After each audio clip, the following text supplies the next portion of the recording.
He is very thoughtful. I'm sure he found a way to get out. He must have! Welcome to Watch Mojo, and today we're counting down our picks for the top 10 things you need to know about Kingdoms of Amalur.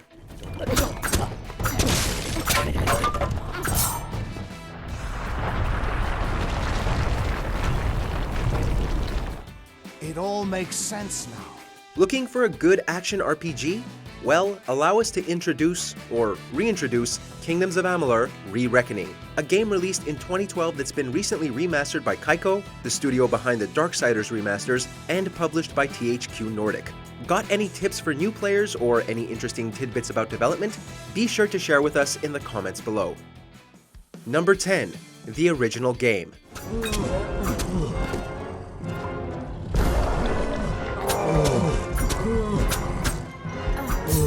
In case you have never heard of Kingdoms of Amalur, it was an action RPG originally published by Electronic Arts before THQ Nordic purchased the rights in 2018.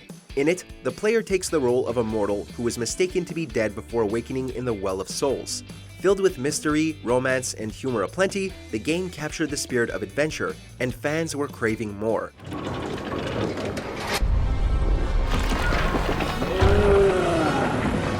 Unfortunately, there was never a sequel due to low sales, which is rather a shock given the solid review scores earned and some key people who worked on the game. Developer 38 Studios unfortunately shut down a few months after launch.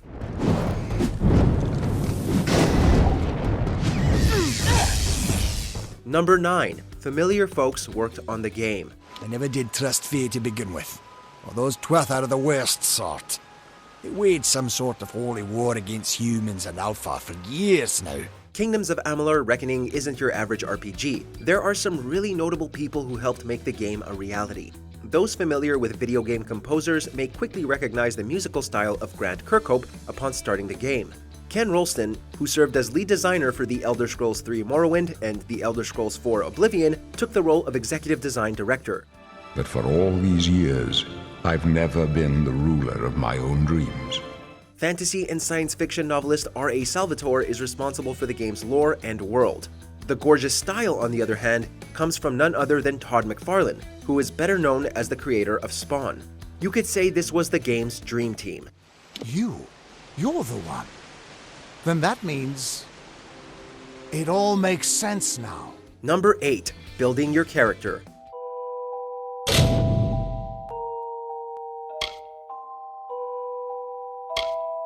Much of the enjoyment players get from RPGs is through character creation. What better way to create your original character, or even go so far as to try and put yourself in the game?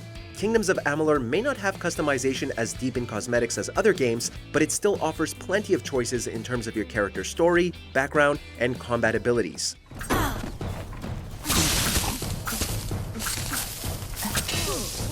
Each time you level up, you'll be able to spend points to acquire new skills, abilities, and destinies. Destinies essentially serving as character classes. Invest enough points in certain areas, and you may even be able to go multi-class later in the game.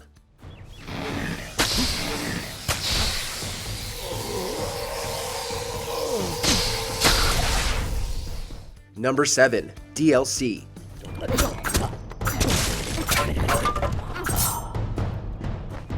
Like several other remasters and remakes, Kingdoms of Amalur: Re-Reckoning includes all of the downloadable content released during the post-launch of the original game.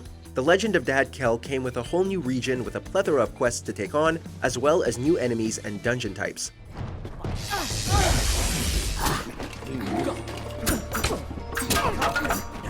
Along with a new region, Teeth of Naros introduced the Colossi race in addition to new weapons and armor. Speaking of which, yes, Re-Reckoning even includes that amazing Mass Effect armor. So yeah, you have quite a bit of game to get through before you can say you finally completed Kingdoms of Amalur.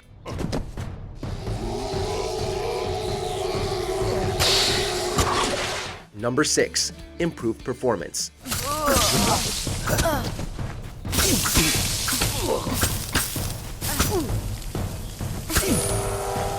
With older games making their way to modern platforms, comes the expectation of enjoying them with modern benefits. During our time with it, Kingdoms of Amalur: Re-Reckoning ran at a consistent frame rate on PS4 Pro, running at 60 frames per second.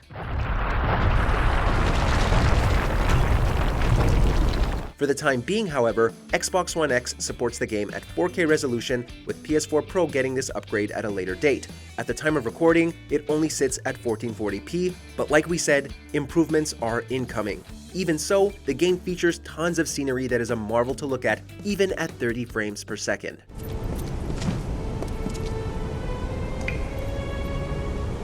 Number 5. Better options.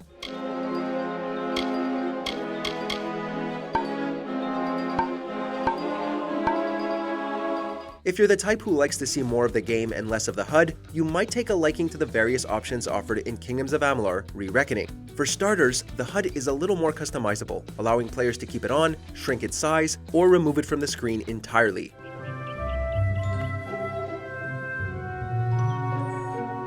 Sprinting is also adjustable and lets players choose to hold a button, press it once, or hold down one of the analogs.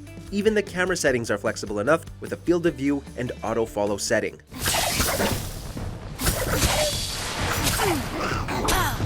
Number 4. Mod support.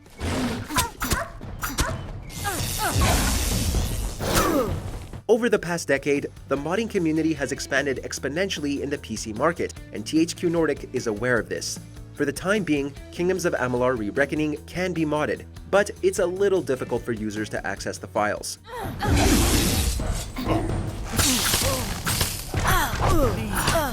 According to the company's FAQ on the game, the original game was developed in a way that made modding incredibly difficult. While they may not be able to add official modding tools, the company has said they will be working on ways to make files easier to access. You haven't been forgotten, modders. They will not help. No! I am cursed! Number 3. New loot generation.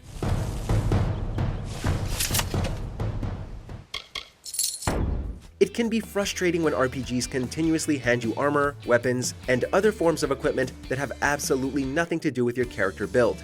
Luckily, Kingdoms of Amalur: Re-Reckoning is not like most RPGs and has implemented a method to make your adventures more rewarding.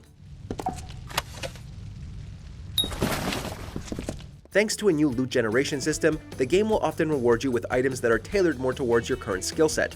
For example, our editor has invested more points into finesse with a few in might. So, the rewards he's been receiving have mostly been daggers and fey blades with an occasional longsword or hammer. Yeah, you won't have to worry about being overwhelmed with junk often.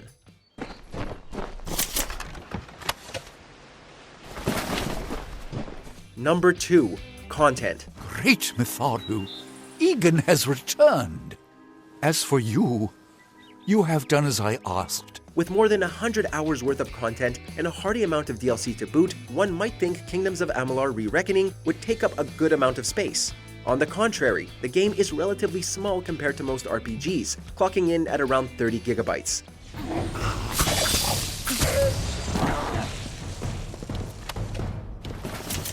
And that's just for one playthrough too.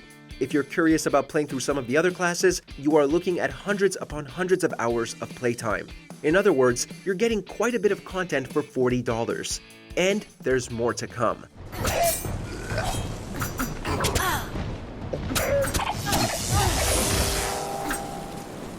Before we continue, be sure to subscribe to our channel and ring the bell to get notified about our latest videos. You have the option to be notified for occasional videos or all of them. If you're on your phone, make sure to go into your settings and switch on notifications. Number 1. Fatesworn. Too late to escape. You heard the last entry right. There's more to come in Kingdoms of Amalur: Re-Reckoning. The game will be getting a brand new expansion in 2021 called Fatesworn, and those who own a copy of the game's Fate Edition will get the expansion at no additional cost. Sir! Mr. Hughes! The dwarf have reached the lab! That inside the Not much is known about Fatesworn, but given the contents of the original game's DLC, we could be getting additional races, a whole new region to explore, and so much more. THQ Nordic clearly sees the potential in Kingdoms of Amalur: Re-Reckoning, and we can't wait to see how this once great game could evolve into the next big gaming franchise.